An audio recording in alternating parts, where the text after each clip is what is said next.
J'adore Star Wars, que ce soit à l'époque ou aujourd'hui.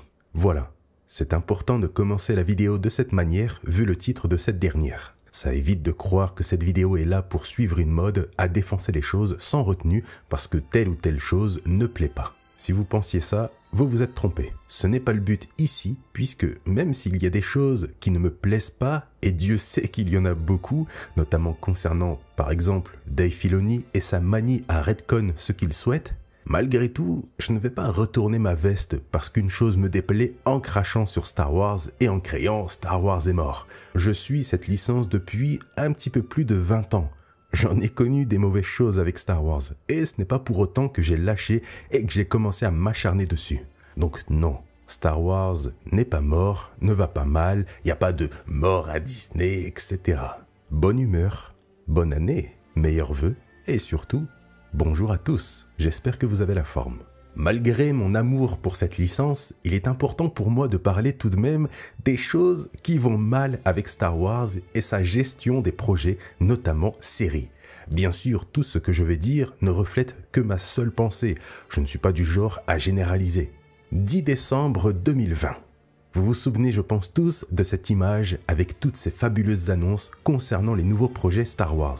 On est content, on y voit du Ahsoka, du Mando saison 2, une série sur la Nouvelle République, Obi-Wan, le très regretté, à mes yeux, The Acolyte. En plus d'autres projets. On en parlera après. Mais c'est précisément The Acolyte qui est à la base de cette vidéo. Vous le savez aussi bien que moi, cette série a été annulée. Alors, pourquoi déjà The Acolyte a été annulé? Beaucoup ont émis une vérité selon eux, que ce soit sur les réseaux ou sur différents sites internet, c'est parce que la série était mal aimée, critiquée, blablabla. C'est totalement faux. La vérité derrière l'annulation, c'est une chose qui touche énormément de productions, que ce soit film ou série, le rendement. The Acolyte a coûté beaucoup plus cher que prévu. À la base, la série devait être aux alentours de 180 millions. Ce qui est très cher malgré tout, 22 millions de dollars environ par épisode. C'est une moyenne, ce qui en faisait déjà à l'époque l'une des séries Star Wars les plus chères. En comparaison, en moyenne, un épisode de Mando, c'est 15 millions de dollars. Endor, qui est d'ailleurs devenue la série Star Wars la plus chère avec la saison 2, c'est 20 millions par épisode. C'est une moyenne encore une fois. La partie 1 et 2 réunies de Endor cumulent en tout 644 millions de dollars. C'est la série Star Wars la plus chère. C'est bien sûr hallucinant, mais bon, il y a bien pire comme par exemple les Anneaux de pouvoir qui eux sont dans les milliards. Donc on ne joue pas dans la même cour malgré tout. Bref, donc à la base, il était prévu que The Acolyte coûte 180 millions de dollars et donc 22 millions en moyenne par épisode pour 8 épisodes en tout. Le problème, c'est qu'une fois le tournage terminé, la note a beaucoup grimpé, notamment lors de la partie post-production, faisant finalement passer la série de 180 millions à plus de 230 millions de dollars, passant ainsi de 22 millions à plus de 28 millions en moyenne par épisode. C'est le problème, et c'est d'ailleurs la seule série Star Wars qui a subi cela. The Acolyte a tout simplement surpris toute la production en dépassant le budget initial, ce qui est très mauvais dans une société, je ne vous apprends rien. Et forcément, derrière, la série n'a pas atteint les chiffres suffisants pour rembourser la note salée laissée par la série, et donc une grosse perte d'argent. Et si ça ne fait pas d'argent, que ça en fait perdre, on annule. C'est triste, je vous l'accorde. Pour moi, ils auraient dû laisser une seconde chance, mais c'est comme ça. Certains diront « mais ils pensent qu'à l'argent, etc. » Ben oui, c'est une société, c'est fait pour faire de l'argent, et l'argent, c'est le plus important. Personnellement, je n'ai pas de problème à parler d'argent, mais il faut surtout penser que l'argent généré par un produit, une partie est forcément réinjectée dans d'autres projets. Et s'il n'y a pas d'argent, au final, il n'y a plus de projet. Que ce soit des films, des séries, mais aussi et surtout des romans et des comics. Heureusement, la licence Star Wars se porte malgré tout très bien. C'est pour ça que j'ai toujours un peu de mal de comprendre les gens qui se plaignent, qui font ça que pour l'argent, etc. Oui, et c'est normal. George Lucas faisait lui aussi ça pour l'argent à l'époque. Et ce n'est pas un mal, puisque derrière, l'argent est réinjecté pour faire d'autres projets. Bref, voilà pourquoi The Acolyte a été annulé. C'était un gouffre financier inattendu. Au contraire d'une série comme Endor, qui elle aussi n'a pas rapporté beaucoup par rapport à l'investissement, sauf qu'ils avaient déjà établi les choses ainsi. De même pour Skeleton Crew récemment, là où The Acolyte, eh bien, ce n'était pas du tout prévu. Et même si la série a très bien fonctionné au lancement, c'est une série et donc ça doit être constant durant tout le long, ce qui n'a pas été son cas. Critique ou pas, si la série avait atteint ses objectifs, il l'aurait continué les mains dans les poches. On n'est pas dans une cour de récré, c'est pas parce qu'un groupe de personnes critiques font du review bombing, etc. qu'ils vont arrêter. Pour le dire poliment, ce n'est pas ce que vous dites qui les intéresse, c'est votre temps et votre argent. Et encore une fois, je ne vois pas le problème, c'est le but du divertissement. Bref, on arrive au premier problème à mes yeux concernant Star Wars. Le nombre de projets annoncés, mais surtout annoncés trop tôt. Quand on voit cette image, après avoir passé la joie de voir autant de Star Wars, on se rend compte du nombre de projets en cours en même temps au sein de Lucasfilm, et donc de budget alloué à ces projets. Des projets en route depuis des lustres et qui ne sont toujours pas terminés aujourd'hui, et même encore au stade de conception. Tout ce que vous voyez à l'écran sont et étaient des projets mis en route bien avant leur annonce.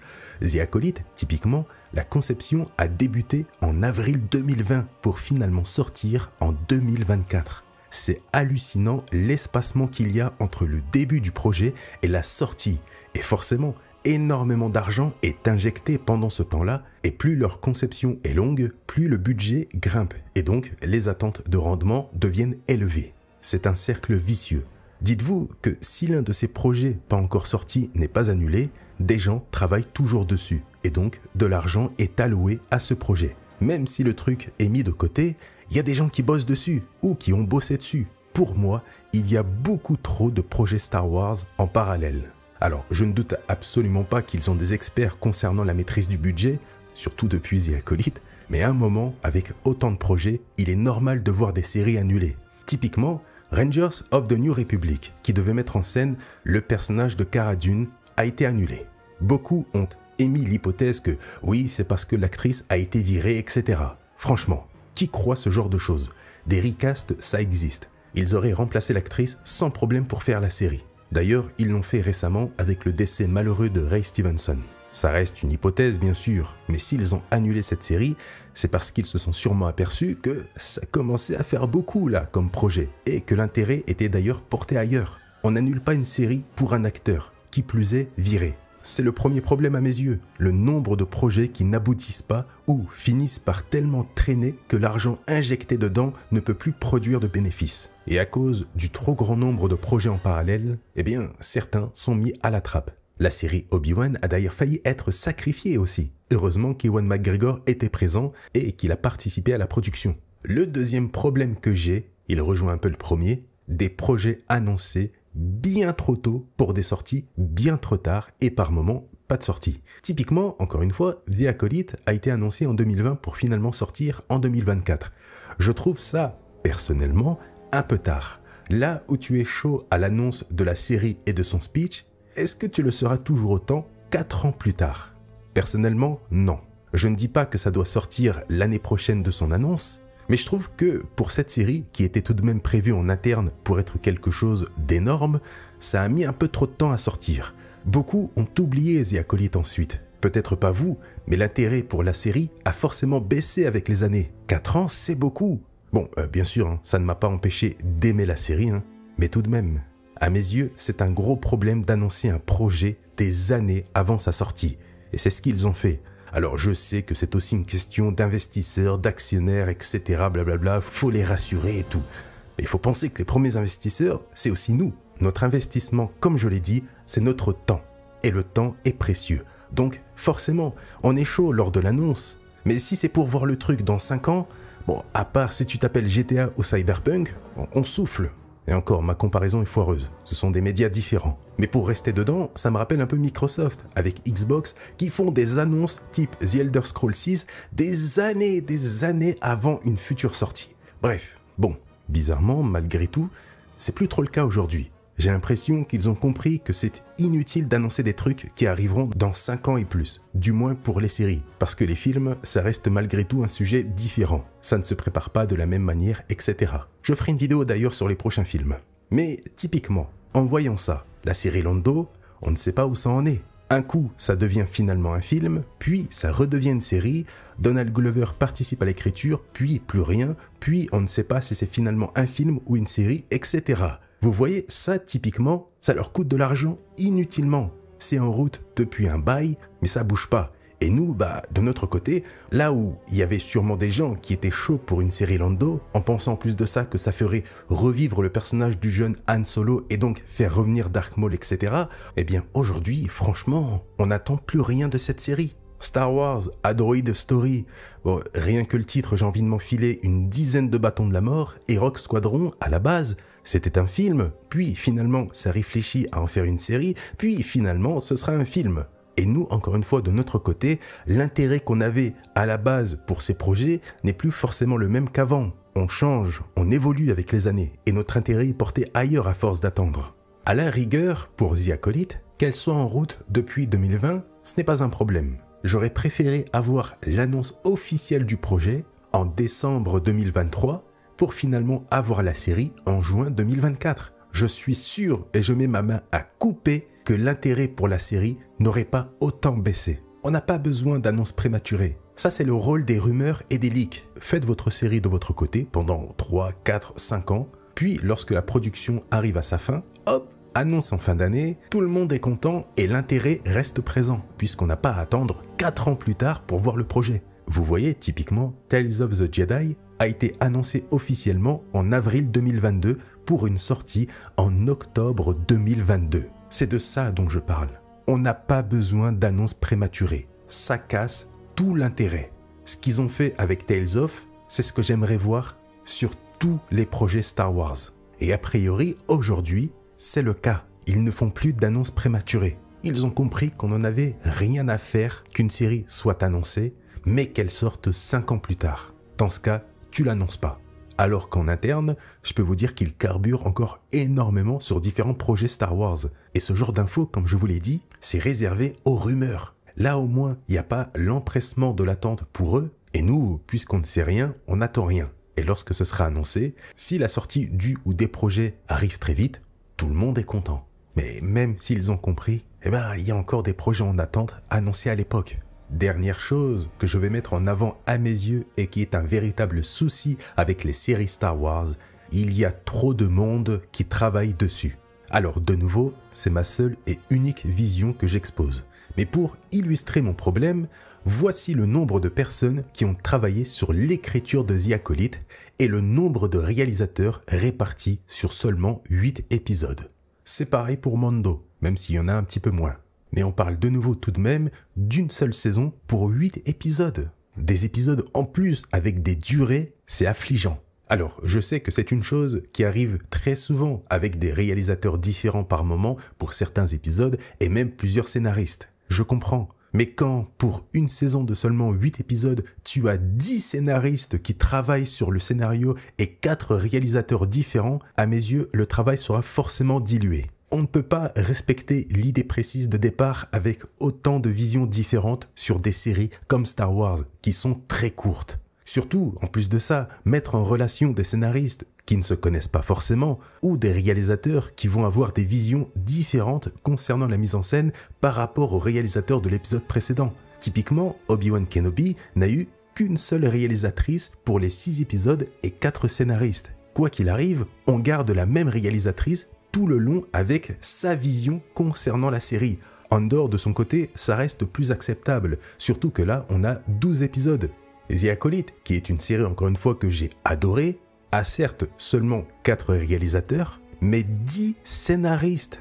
Et le souci, c'est qu'avec autant de visions différentes, le rythme d'une série est forcément perturbé d'un épisode à un autre. Une chose d'autant plus voyante lorsque la série comporte entre 6 et 8 épisodes. Et c'est là ensuite qu'on se retrouve donc avec des durées d'épisodes incohérentes. Par moment on est à 50 minutes, puis l'épisode suivant on passe à 35 minutes, puis 42 minutes, puis 30 minutes, etc. Alors ce que je vais dire, ce n'est pas une vérité absolue, ça se trouve ça n'a rien à voir, mais selon moi, si les séries Star Wars ont du mal en termes de rythme, c'est à cause du trop grand nombre de personnes qui travaillent dessus en même temps, que ce soit au scénario, mais surtout sur les réalisateurs. Si toutes les séries étaient entre 10 et 12 épisodes, la chose aurait été sûrement moins dérangeante. Personnellement, je le ressens très clairement lorsqu'on passe d'un réalisateur à un autre, même dans la narration de l'épisode. The Mandalorian est typiquement la série parfaite pour exposer ce problème. Là où, dans Obi-Wan, je n'avais pas ce ressenti par exemple. Alors, c'est peut-être un placebo et une connerie de ma part, mais à mes yeux, il y a trop de monde qui travaille sur les séries Star Wars.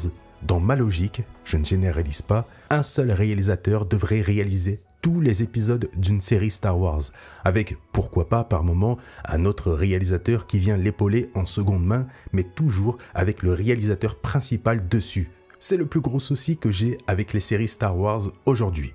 Trop de monde bosse dessus. C'est bien après d'avoir plusieurs visions différentes dans une série, mais à un moment, je suis désolé, mais les séries Star Wars, ce n'est pas la Fashion Week. On n'est pas là pour voir défiler des réalisateurs de grands noms sur différents épisodes. Pareil pour les scénaristes. Les séries sont trop courtes pour ça. Voilà. Malgré tout, et vous le savez, cette licence reste un véritable coup de cœur pour moi. J'ai apprécié les dernières productions, toute proportion gardée bien sûr. Aimer quelque chose ne signifie pas ignorer ses défauts. Au contraire, c'est précisément la capacité à les voir qui nous permet d'en apprécier pleinement les qualités malgré tout. Ne réduisez pas l'enthousiasme des gens à un simple désaveu si vous ne partagez pas cet avis. Un peu de nuance et de respect s'impose. Ouais, je parle un peu comme un vieux désormais. Ça vient peut-être du fait que je vais devenir père dans peu de temps. Je m'assagis. Cette licence fait partie de mes passions profondes. Il y a des éléments que j'aime, d'autres moins.